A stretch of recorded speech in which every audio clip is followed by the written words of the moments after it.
नाज़रीन, नवाबशाह में नापा जे ताउन सां आर्ट्स काउंसिल में स्टेज नाटक पेश कयो वियो। इन हवाले सां ॾिसूं था ब्यूरो चीफ शहीद बेनज़ीराबाद इम्तियाज़ कीरियो जी हीअ रिपोर्ट। नवाबशाह जे HM ख्वाजा ऑडिटोरियम हॉल में इस्लाही स्टेज नाटक ज़ोर अॻियां जारी थी गुज़रियो। हिन ज़बरदस्त स्टेज नाटक ड्रामे में आर्ट काउंसिल ऑफ पाकिस्तान शहीद बेनज़ीराबाद जे परफॉर्मिंग आर्ट जे शोबे जा सीनियर ऐं जूनियर अदाकारनि हिस्सो वरितो।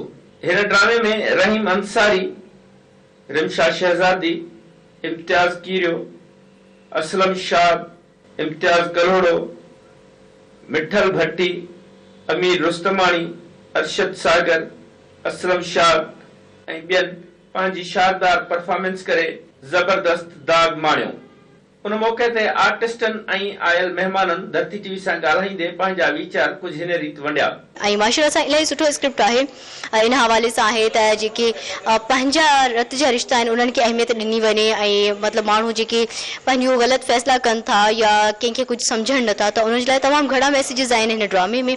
माशाअल्लाह सां तमामु सुठो लॻी रहियो आहे हिते अची करे। असां नवाबशाह जे फ़नकारनि जे लाइ इहा ख़ुशी नसीबी आहे जो असांखे सिंध गवर्नमेंट सपोर्ट करे पई ऐं इंशाअल्लाह असीं फ़न जे वाधारे लाइ नवाबशाह खे उरूज पहुचाइण लाइ ऐं नवाबशाह जे फ़नकारनि खे तरक़ी ॾियण लाइ उन्हनि जे हक़नि लाइ असीं पंहिंजी ही जदोजहद जारी रखंदासीं। माशाअल्लाह जेको आहे सो रिहर्सल तमामु बहितरीन थियल आहे ऐं जेको आहे सो आर्टिस्ट तमामु बहितरीन आहे हिन में ऐं इंशाअल्लाह उमेद आहे त अवाम खे असांजो हीउ प्रोग्राम वणंदो।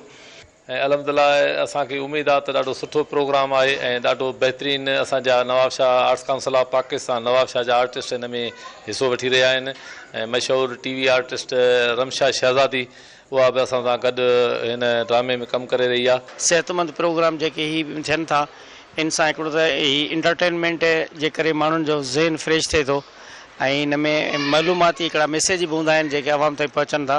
ॾाढी बहितरीन ॻाल्हि आहे। नवाबशाह जे पब्लिक असांजी बाशऊर पब्लिक आहे जेका ॾिसण छा पर दाद ॾियण ताईं बि जेको आहे सो हू तमामु सुठी आहे।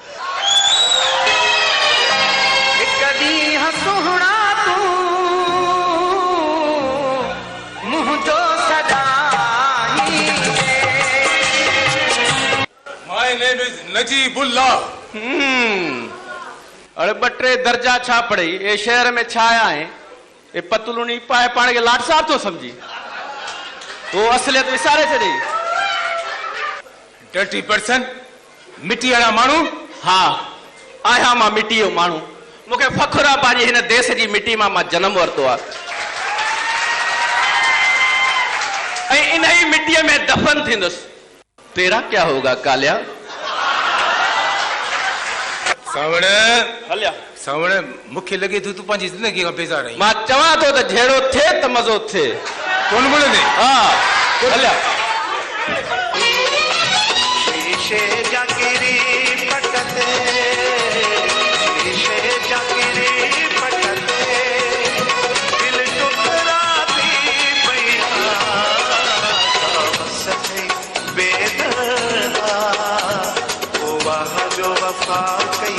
स्टेज ड्रामो ॾिसण लाइ मर्दनि सां गॾु औरतुनि पिणु वॾे अंग में शिरकत कई।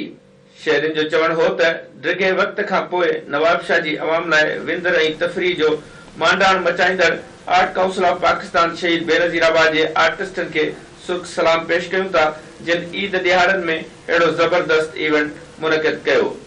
कैमरा टीम सां गॾु इम्तियाज़ कीरियो, धरती